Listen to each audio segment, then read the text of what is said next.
Siempre se ha dicho que la ambición y el deseo son poderosas herramientas para realizar nuestros sueños, pero esta explosiva combinación puede ser letal si se desborda y se transmuta en codicia y avaricia, y más aún si la mezclamos con sexo y dinero.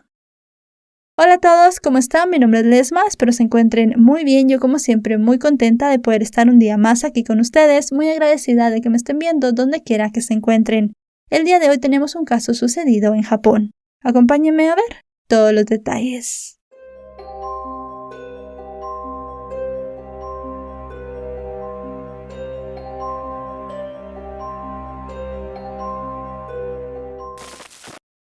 El caso del cual hablaremos hoy involucra a la pareja formada por Nosaki Kosuke y Saki Sudo. Para entender bien en qué circunstancias se conocieron y cómo llegaron a ser pareja, vamos a hablar de la biografía de cada uno. Nosaki Kosuke nació en 1941 en Tanabe, una ciudad de 70,000 habitantes en Wakayama, al oeste de Japón. Era el menor y el preferido de los 7 hijos de su madre. El hogar se formó dentro de una pequeña fábrica de cerveza. En esta la familia vivía y también la utilizaban para fabricar la bebida. La fábrica cesó sus actividades durante la Segunda Guerra Mundial, debido a la falta de insumos para elaborar el producto.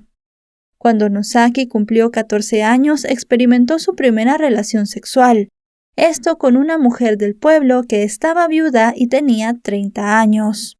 Según se sabe, el encuentro fue arreglado por la madre del adolescente, y a partir de ese momento afloró en él un extremo interés por el sexo.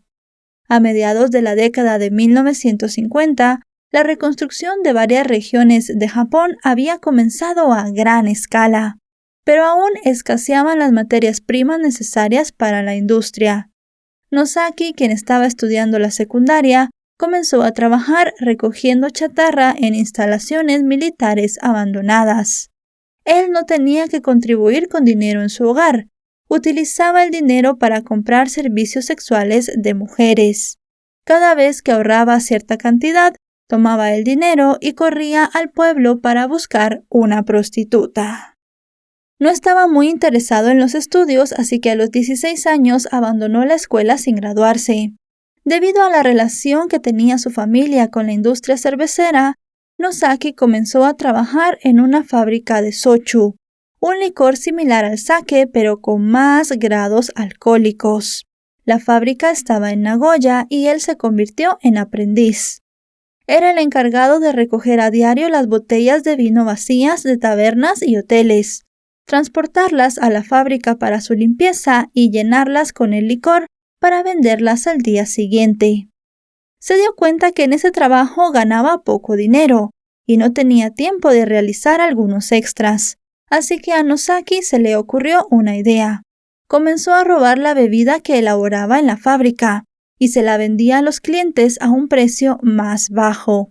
Esta actividad le permitió durante 2 años ahorrar una importante cantidad de dinero.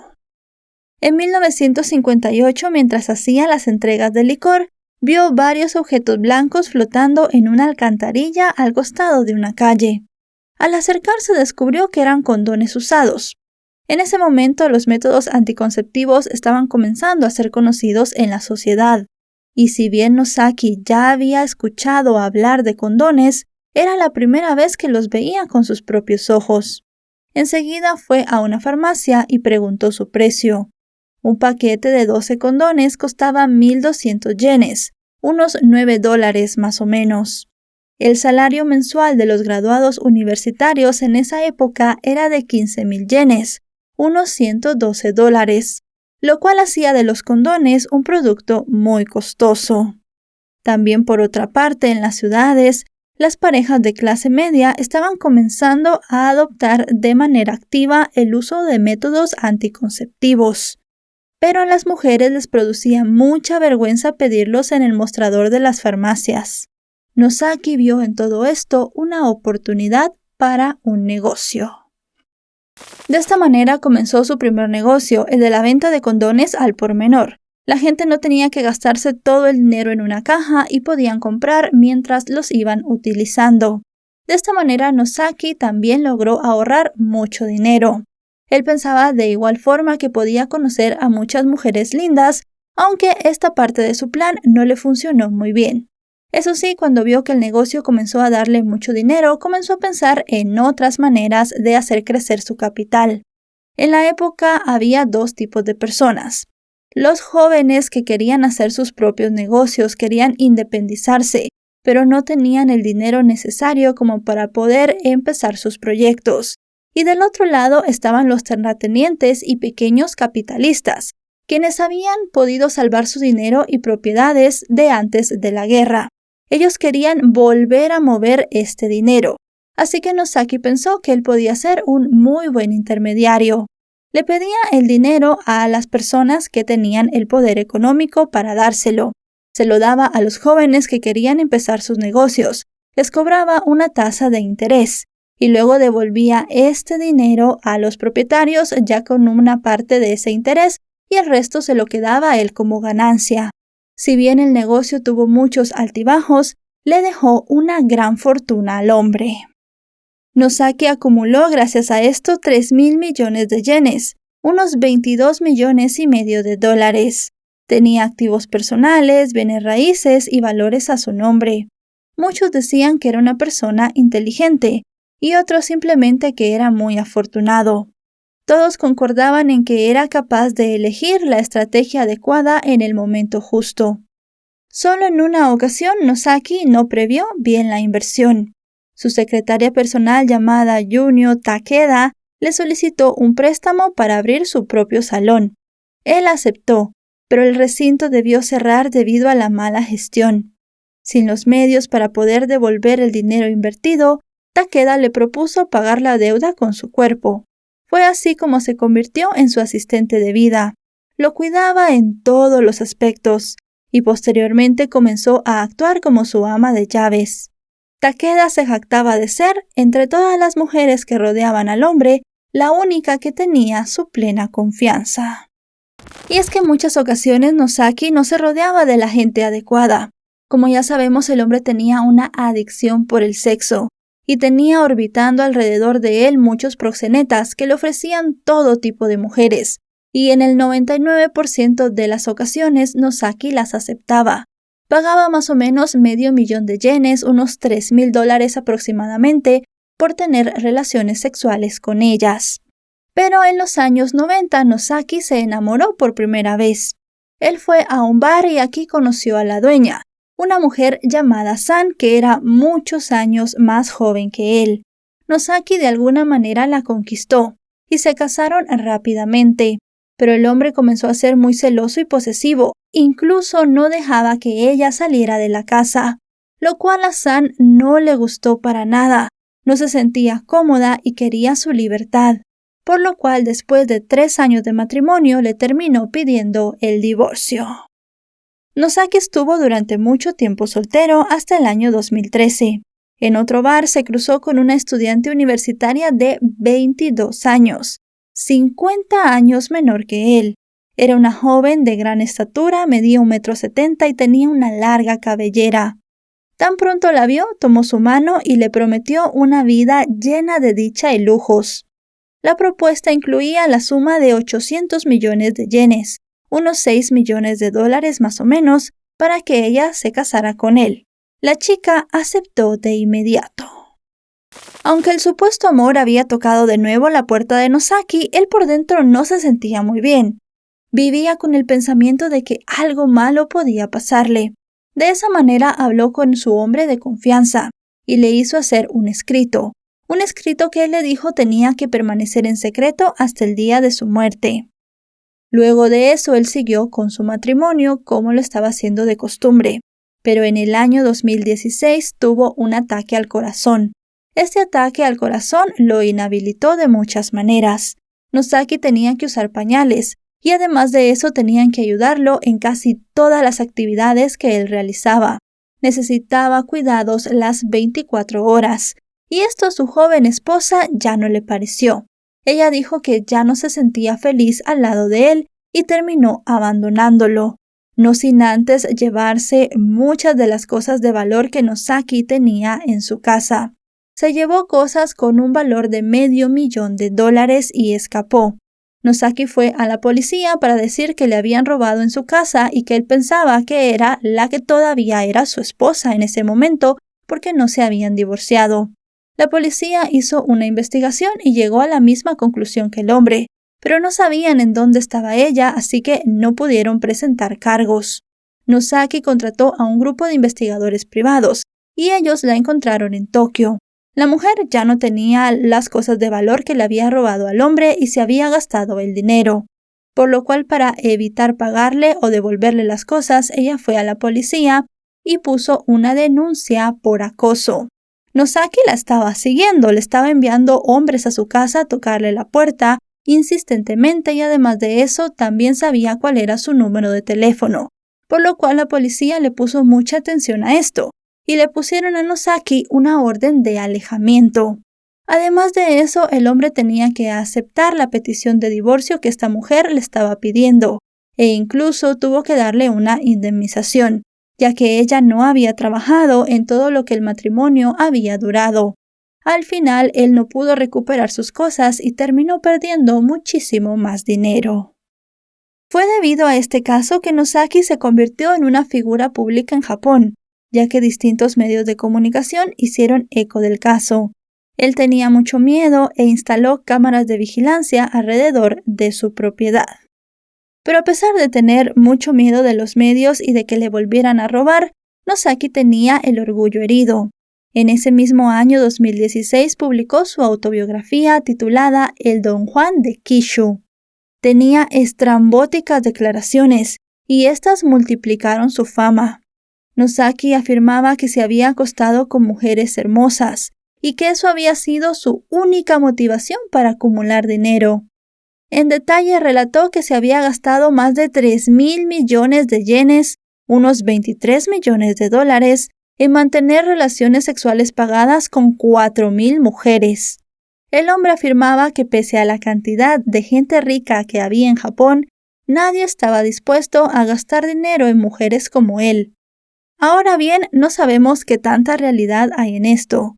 Mucha gente dice que la mayoría de encuentros solo ocurrieron en la cabeza del hombre, pero con esto logró vender 55,000 ejemplares de su libro.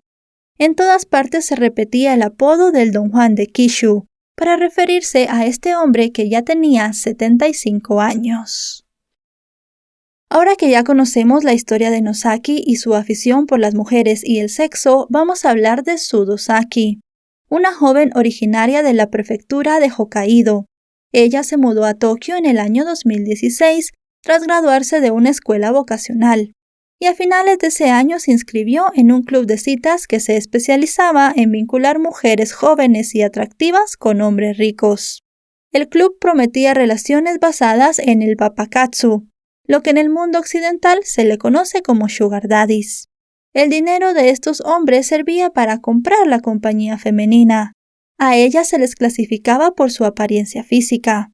La hermosa Sudo llegó a ocupar el primer lugar en el ranking de belleza, y esa fue la popularidad que la llevó a ser codiciada entre todos los socios, y además dio un salto a las películas para adultos. En el año 2017, cuando tenía 22 años, Sudo conoció a Nosaki en el aeropuerto de Haneda. Él se tropezó intencionalmente con ella. Comenzaron a hablar, luego comenzaron a salir y ella rápidamente se convirtió en su favorita. En el año 2018, Nosaki le hizo una propuesta de matrimonio, que venía vinculada directamente con una asignación mensual de 1,000,000 de yenes, unos $7,500. La joven aceptó inmediatamente. Si bien Sudo aceptó casarse con Nosaki y la ceremonia se llevó a cabo, ella se mostraba muy renuente en irse a vivir de manera permanente con él, algo que a Nosaki le molestaba mucho. Para él, esposo y esposa tenían que vivir en la misma casa los 7 días del año, las 24 horas, pero Sudo no quería estar cerca de Nosaki. Ella solo estaba motivada por la asignación mensual que religiosamente le llegaba a su cuenta de banco todos los meses. Él le pedía que se quedara en la casa durante algunas noches y ella lo hacía. pero la salud del hombre estaba deteriorándose rápidamente, y con todo esto también se estaba agravando su incontinencia. Él tenía que utilizar el pañal casi todo el día, y además de eso, cuando utilizaba el baño, lo ensuciaba. Nosaki decidió que él utilizaría el baño del segundo nivel de su residencia, y Sudo y Takeda, su ama de llaves y mujer de confianza, podían utilizar el del primer nivel. De esta manera, ellas estarían cómodas y él también tendría un poco de privacidad. Sudo, con el paso de los días, comenzó a quedarse cada vez más y más en la casa, y Nosaki parecía estar contento con esto. Con estos antecedentes, llegamos al 24 de mayo del año 2018. El día transcurrió con regularidad. Por la noche, Takeda preparó la cena y salió a hacer unas compras. Según comentó a ella, dejó a la pareja en el comedor. Los dos estaban comiendo, pero parece que Nosaki no tenía mucho apetito y dejó su plato casi lleno. Según comentó Sudo, luego de que ella terminara de comer, su esposo subió al segundo nivel de la casa sin ella. Más o menos a las 10:30 de la noche, Sudo entró al baño, Takeda regresó y luego de bañarse, la mujer de Nosaki comenzó a ver la televisión. De repente, Sudo escuchó un grito en el segundo nivel y corrió a ver qué estaba sucediendo. Según comentó la chica, ella encontró a Nosaki tirado en el sofá de su habitación. Estaba completamente desnudo y además de eso tenía la cabeza para atrás. Llamó a Takeda para que viera la escena y las mujeres por algún motivo estuvieron discutiendo unos minutos hasta que llamaron al número de emergencias de Japón. Rápidamente, varios paramédicos llegaron a la escena. Los paramédicos no pudieron hacer nada por el hombre y lo declararon muerto en la escena. Los agentes interrogaron a las dos mujeres, pero ninguna vio nada en particular. Todo parecía indicar que el anciano Nosaki había muerto víctima de un infarto. Sin embargo, el examen forense demostró algo completamente distinto. Se encontró una gran cantidad de anfetaminas en la sangre del fallecido. El componente químico de la anfetamina es el ingrediente principal de la droga éxtasis. Tomar más de 200 miligramos a la vez puede causar hemorragia cerebral y paro cardíaco. En Japón, las anfetaminas son unas drogas ilegales. Dado que el médico forense no encontró marcas de agujas, la hipótesis que se manejó fue que la sustancia se introdujo en el cuerpo de Nosaki vía oral. Interrogatorios hechos a los allegados del hombre revelaron que Nosaki era muy consciente de su salud.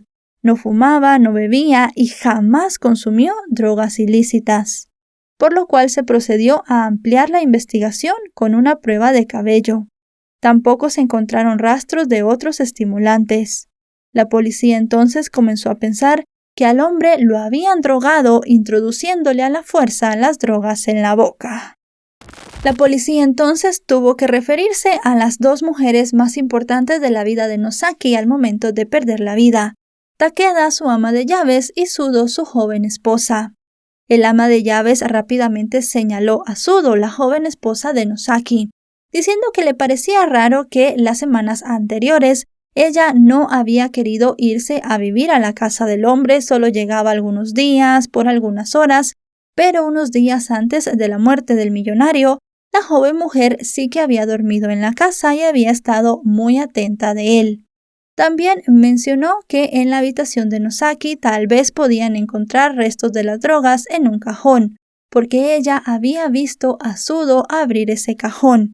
Pero cuando la policía fue a revisar, en el cajón que dijo el ama de llaves no se encontró nada. Por su parte, Sudo decía que ella en realidad no quería convivir con Nosaki. Fue muy sincera en ese aspecto con la policía. Dijo que solamente se había casado con el hombre porque le estaba ofreciendo un dinero mensual a cambio de prácticamente no hacer nada. Dijo que le molestaba mucho la higiene del anciano y que no quería convivir con una persona con una salud tan deteriorada. Pero eso sí, dijo que ella no había hecho nada malo. Los agentes de policía vieron que Sudo se mostraba muy irritable en ese momento. Contestaba las preguntas de una manera muy fría y además de eso también dijo que tal vez su esposo había querido suicidarse. Las autoridades barajaron esta hipótesis, y comenzaron a ver entre los contactos de Nosaki a alguna persona que le pudiera vender las anfetaminas, pero no encontraron a nadie. Interrogaron a varias personas y no encontraron ninguna pista que los guiara en esa dirección.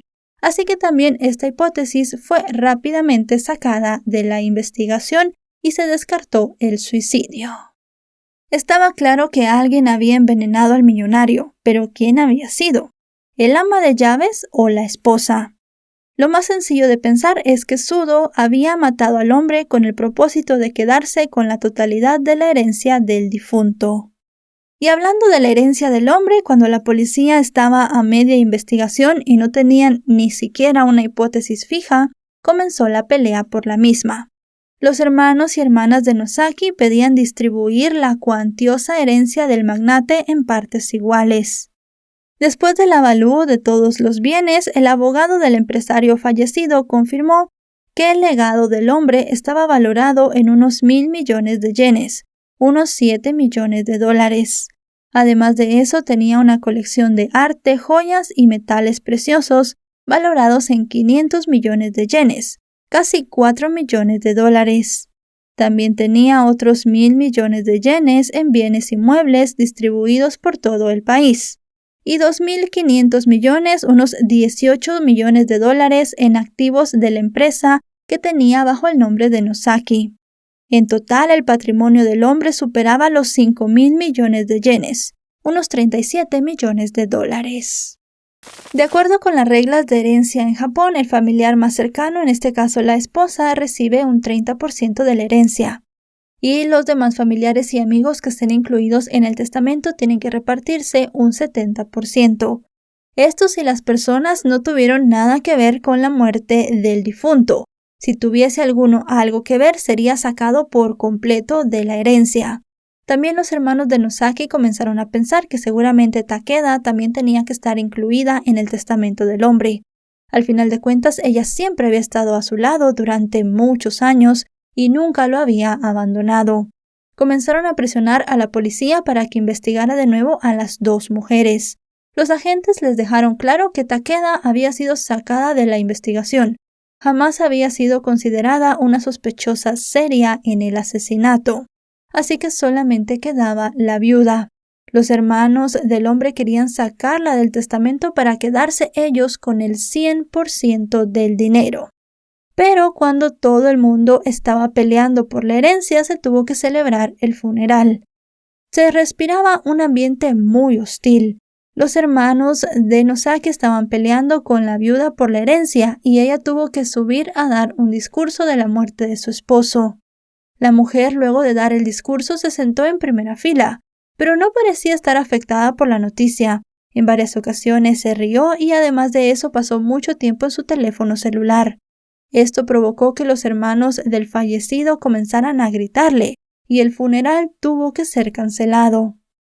También unos días después salió a la luz el documento que Nosaki había escrito con su amigo de confianza. En él decía que no le iba a dejar herencia a nadie, que todos sus bienes tenían que ser donados a la ciudad y su empresa liquidada. Un mes después, luego de una evaluación por parte de expertos grafólogos, se confirmó la autenticidad de la nota. Estaba escrita con puño y letra de Nosaki. Así que todo el mundo tenía que seguir lo que él había pedido en ese momento. Pero de acuerdo con las leyes de sucesiones de Japón, el primer pariente del difunto tiene derecho a presentar un tratamiento de legado sobre la herencia.